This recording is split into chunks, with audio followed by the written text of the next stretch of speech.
Police are looking for a person charged with assaulting a student on UNC's campus. What we know about the suspect and why some students are upset about when they were notified. And new in the last hour, we're learning the Morrisville man charged with murdering his wife made the 911 call himself. What else police revealed about the investigation. Then happening right now, what goals the Durham mayor is outlining to make the Bull City safer after another deadly weekend. Shifting wind will bring the warmth back when we start to flirt with 90 degrees, and a first look at the timing of our new rain chances. Right now, the Durham mayor is delivering the State of the City address, looking back on achievements and challenges, and also outlining goals for the next year. Thank you for joining us. I'm Deborah Morgan. And I'm Dan Haggerty. The address from the mayor getting underway just moments ago, and on the heels of another weekend of violence in the Bull City with two separate shootings leaving 2 people dead. WRAL's Mark Boyle tracking developments in our live center. Mark.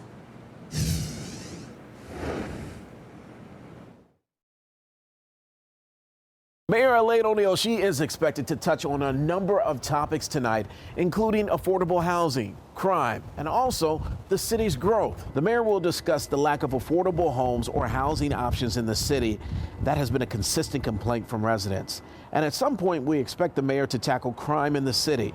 Just over the weekend, there were several shootings. And data from police earlier this year shows children are becoming victims of crimes too, with 7 being shot in 2023. We will have a live report tonight at 10 and 11 with everything the mayor had to say about how she plans to move the city forward. Reporting in Durham, Julian Grace, WRAL News. Right now, a rally to end gun violence is underway in Goldsboro. You are looking live at the event just as it's getting started at City Hall. This comes as we learn about funeral services for a 15-year-old girl shot and killed at a pool party. 5 other teenagers were injured in that shooting last week. Joanna Pearsall will be laid to rest Wednesday, exactly 1 week since her death. Her visitation will begin Wednesday at noon at the Bear Creek Association headquarters. The service will follow at the same location. WRAL is told the event will include a horse-drawn carriage procession. She will be buried in a purple casket, her favorite color. In the last hour and a half or so, we have learned UNC police have charged someone now in a weekend campus assault. Last night, officers said a female student was assaulted and then actually chased toward the student union.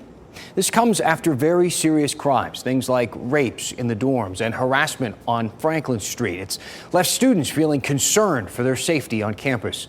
WRAL's Sarah Kruger explains how this adds to those concerns. On a busy part of campus in daylight hours, UNC officials say a female student was assaulted by a man at the intersection of South Road and Raleigh Street, and that he then chased her toward the student union. I was at my house and I got the text and I was like, oh gosh, because I was going to go on campus to study, and I was like, that doesn't feel really safe. The incident happened around 6:30. Students were notified through an Alert Carolina 3 hours later. The notification did not say if the student was injured or if the attack was random. I wasn't surprised when I got the text, which was honestly like the worst thing about it. Students I spoke with say they were concerned already about safety. WRAL has reported on assaults and harassment on Franklin Street and rapes in campus dormitories. Just considering that like it's so normal and like people didn't freak out as much as I feel they should have, definitely is a sign that we should probably be taking like more action on this. While some students pointed out they want more timely notification from UNC after incidents, they also credit the university for taking steps to keep them safe. The emergency lights and the safe walks. I would say overall it's a safe place to be a student, as safe as anywhere else is right now. Sarah Kruger, WRAL News, Chapel Hill. Authorities say a car was passing in a no passing zone when it hit a school bus in Johnston County. It happened on Brogdon Road this afternoon. The WRAL breaking news tracker was on the scene as emergency crews responded. The 7 students on board were not hurt. The driver of the car and the bus driver were taken to the hospital. We're asking authorities if the driver involved will face any charges, the driver of that car. Police say they recovered a shotgun from the home of a 40-year-old software engineer charged with murdering his 33-year-old wife.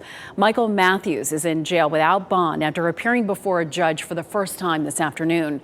Police responded to the couple's home in Morrisville Friday night after they say Matthews called 911 himself. Matthews' wife, Naba Karmakar, was found shot to death from 2 gunshot wounds, according to police. She worked for SAS and received her doctorate degree from NC State. 6 people have been charged in the murder of a 17-year-old from Oxford. Cameron Bodie was shot and killed last September. His family has been hoping for answers ever since. They say their son knew some of the people involved in his death. His parents tell WRAL they believe they're on the road to justice now, thanks to the Oxford Police Department. And we have so much gratitude, really thankful for the Oxford Police Department to, actually, not forget about him. These are the 5 men charged with first-degree murder, assault with a deadly weapon, and firing into an occupied dwelling. All are now over 18. A 6th man faces felony charges for accessory after the fact. Most have court dates coming up next month. Openings for information technology jobs in North Carolina are drying up. Today, WRAL TechWire released a report showing openings have fallen for the 5th consecutive month in a row. Less than 7,000 tech job openings are listed for the Triangle. Tech jobs in Raleigh are down 54%, and in the Durham-Chapel Hill area, openings are down 49% compared with last year. Experts blame rising interest rates. 2 big announcements from VinFast came out today. The electric vehicle automaker announced its second shipment of vehicles is on its way to North America. VinFast officials say 1,879 VF8 vehicles are en route to the U.S. and Canada. On Wednesday, Governor Roy Cooper will visit Central Carolina Community College with VinFast executives. In March, VinFast said it was delaying production at the Chatham County plant until 2025. State laws governing our credit unions haven't changed in 50 years or so. And now a push to rewrite those rules and allow credit unions to expand has touched off a big fight at the North Carolina General Assembly. A major bill now may move forward later this week. Travis Fain, part of our state government team, he joins us now to make sense of all this for us. Now, Travis, let's start with the basics. 101. What exactly is a credit union? How are they different than the traditional bank? So credit unions are nonprofits, which comes with a whole host of differences. For example, significant tax breaks. They're also co-ops, so if you have a credit union account, you own a small part of that company like a stockholder. They function a lot like banks, though, taking deposits, making loans, but they have a separate set of rules, including rules that limit who they do business with. For example, the state employees credit union, just like it sounds, for the most part, it only takes deposits from state employees, and that's the big thing credit unions want to change here. They want to expand that field of membership, as it's called. So it sounds as though this boils down to simple competition. More competition out there. I imagine that the traditional banks aren't too happy about that. Oh, exactly. This is more competition, big money on the line, and the banks look at those tax breaks that these nonprofits get, and they say, well, that wouldn't be fair to let them serve so many more people and function more like a bank. There's a bill moving on this. The credit unions support it. It's slated to get its first legislative hearing Thursday. Both sides are just going at each other here, accusing each other of mischaracterizing things, and lawmakers who, may or may not understand the state's fairly complicated banking regulations, they're kind of tasked with sorting out what's true, what to do here, because as you mentioned, credit union rules have not changed since the 1970s. And what the credit union folks say is that banks have been closing branches in rural areas, poorer areas, and that they want limited changes in the law to let the credit unions kind of fill that vacuum, serve those people. Yeah, low-key, this has become one of the biggest lobbying fights in the ongoing legislative session. Travis Fain, I know you'll keep us updated on everything that happens. We appreciate it. Thieves drive $250,000 worth of cars right off a local dealership lot. One of them is very rare. A closer look at the surveillance video, the damage, and why investigators might look toward western North Carolina for leads. And if you're considering going solar, now is the time to save thousands of dollars. A local program launching this week. Hear how much someone who lives in our area saves per month on electric bills. Kat? It's been a bright, beautiful, comfortable day with highs in the lower 70s. I'll show you when the heat really cranks up this week, coming up. Live from WRAL News Headquarters in Raleigh, your #1 source for local news. WRAL News, coverage you can count on. One of 3 cars stolen from a Henderson car dealership has been found nearly 3 hours away outside of Charlotte. 3 thieves hit Charles Boyd Chevrolet just before 2 yesterday morning. They smashed a window with a rock and then went to the key room. They were able to drive a rare Camaro right out of the showroom. A Cadillac Escalade and an Audi were also stolen off the lot.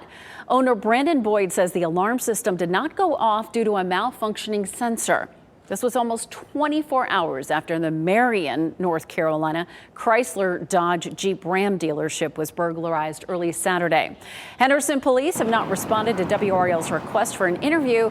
However, they say the 2 thefts share some similarities. That burglary happened the same way they used a rock to break the window to get inside the dealership.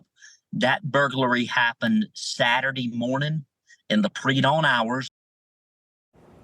Matthews police found the Escalade outside an apartment complex near Charlotte. No arrests have been made in either incident. Crews have begun a major project on Glenwood Avenue in Raleigh today. They're closing lanes on Glenwood at the Wade Avenue exit, eventually stretching to the 5 Points intersection. Crews will be out Monday through Friday from 9 a.m. until 4 p.m. each day for up to 4 weeks. It's all to update a sewer line in that area. Parking will also be affected along Glenwood Avenue. North Carolinians whose homes were impacted by Hurricanes Matthew and Florence will need to act soon for some home repair relief. Rebuild NC Homeowner Recovery Program will close applications at 5 p.m. this Friday. The agency says the fastest way to apply for this program is through the online application. WRAL's latest documentary covers the hurdles local families have had to go through to get help from Rebuild NC. You can watch the full documentary online right now on WRAL.com. Earth Day is just around the corner, and the city of Raleigh is focused on sustainability. Some of its programs could help you save money. Liz McLaughlin has more on how city leaders hope to solarize the triangle and how you can take advantage. As spring heats up, the sun is shining on a growing number of solar panels in the triangle. So I actually took the plunge. I decided to install solar panels on my own house. Raleigh Councilwoman Jane Harrison is one of more than 1,500 residents to sign up for the Solarize the Triangle program. I'm actually going to be able to provide all of the energy use in my home through these panels. I'm not going to be using fossil fuels at all. A second year of the program is launching this Friday in celebration of Earth Day.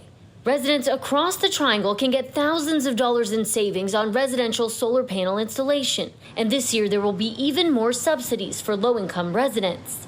That's in addition to 30% savings from federal incentives. Those financial perks pushed Durham resident Wib Gully to get panels installed on his home.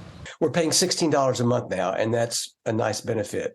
The program is part of the city's Community Climate Action Plan, aiming to cut greenhouse gas emissions by 80% by 2050. It not only focuses on greenhouse gas reduction strategies, but also equity and resilience.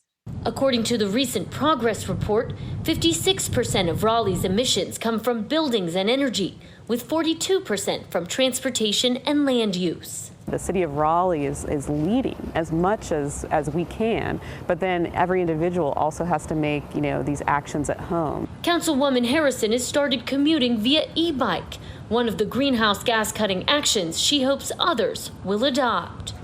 Liz McLaughlin, WRAL News, Raleigh. The city of Raleigh will hold its free Earth Day celebration event at Dorothea Dix Park on Friday from 5 to 8 p.m.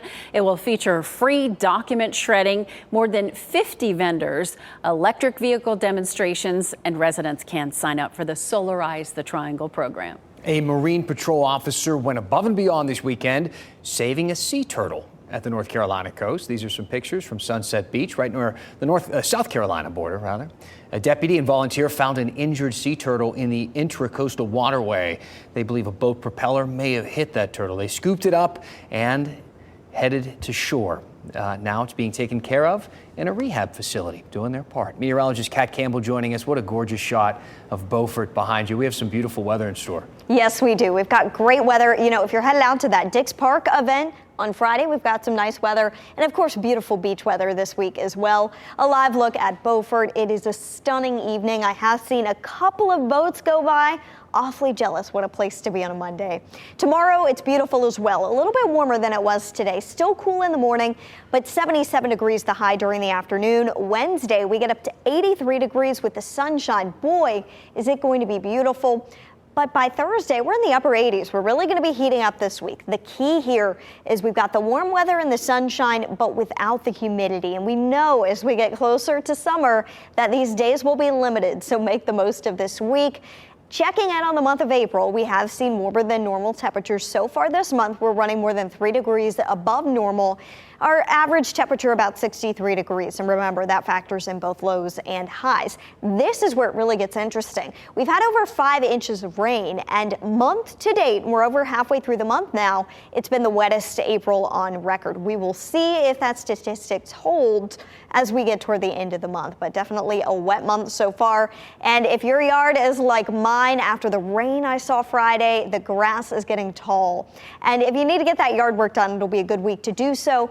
Once we get to the weekend, that's when a chance for rain does return. So just try to get it in this week if you're able to, maybe after work one day or before work. High pressure remains in control a bit longer, really for the next several days. The next system that we are tracking all the way up here off the Pacific Ocean in the Pacific Northwest. So it's a long ways away from North Carolina, and it's not likely to arrive until, you guessed it, the weekend. But the timing is still uncertain. As of right now, it still looks like Saturday night would be the wettest time period. We could see some rain earlier than that, though, during the day on Saturday, perhaps lasting into Sunday. I do think it would really mainly be one weekend day that would be impacted, but we're still working on timing out exactly when that would be. And the storm risk is really going to depend on the timing, because that will help determine how much energy there is in the atmosphere. I encourage you to keep checking in for updates. It is only Monday, and we're talking about Saturday into Sunday, so we've got a long ways to go with the forecast. Your fresh air forecast tomorrow looks great. 42 degrees, though, at 7 a.m. Grab the jacket in the morning. You won't need it for long. By lunchtime, it's nearly 70 degrees. During the afternoon, we're back in the mid to upper 70s, and dinner time temperatures in the mid 70s. If you can eat lunch and or dinner outside tomorrow, it's going to be a great day to do so. After that, temperatures really going up, but the lower humidity at least will help. It is going to be hot, though, with or without the humidity. Thursday and Friday, upper 80s, pretty hot, especially for April, given that our normal high this time of year is 73 degrees. So we're going to be running about 50 degrees above normal. Once we get to the weekend, that's when we have the chance for rain returning with the cold front. And then notice the big temperature drop that the cold front brings. Highs fall back into the 60s, lows in the 40s, and that could last into the early part of next week at least. So be prepared. We've got another little bit of a roller coaster on the way. Yeah, not summer yet. Don't let those high 80s fool you. No way. Thanks, Kat. A retired police chief in our area is hiking from Georgia to Maine for a cause. Find out why he was inspired to make wishes come true for terminally ill children, coming up. You can listen to this newscast as a podcast. The WRAL News Daily Podcast features entire newscasts from beginning to end. Morning, noon, evening, and 7 p.m. newscasts are added to the podcast each day.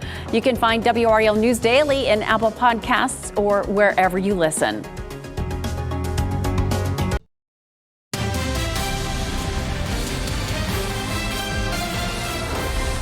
So cool. Here is downtown Raleigh. It is a stunning evening. It's absolutely perfect. Sun isn't even close to going down yet, so it's kind of nice. Go out there and enjoy it. Well, a piece of Native American history has been unearthed in North Carolina. This is an amazing find. 2 teenagers just out enjoying a day outside. They find a 1,000-year-old Waccamaw tribe dugout canoe, and it could shed light on the Tar Heel State's history. 3 teenagers stumbled upon this while swimming in the lake during the summer of 2021. Michael Jacobs is the chief of the Waccamaw Siouan tribe. He says it's rare to find pieces of history, especially like this one. We're looking forward to examining it, run some tests on it, and really finding out and going back to our elders and getting the history of it to where we can teach the truth to our people. and know that we've got concrete evidence to stand on. Those teenagers must have a good eye, too. You imagine how many people maybe swim past that and never quite recognize what it might be. And this canoe was taken now to a lab in Greenville where they'll figure out exactly what it is, where it will be examined and preserved for its historical relevance. What a gorgeous find. Well done. Yeah. A retired Creedmoor police chief is now in the middle of a 2,200-mile hike to help terminally ill children. Keith King is taking it one step at a time on the Appalachian Trail to help children through the Make-A-Wish Foundation. He's currently traveling in Tennessee.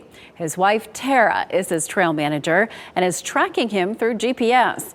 King was inspired by a critically ill teenager named Mark Gillum.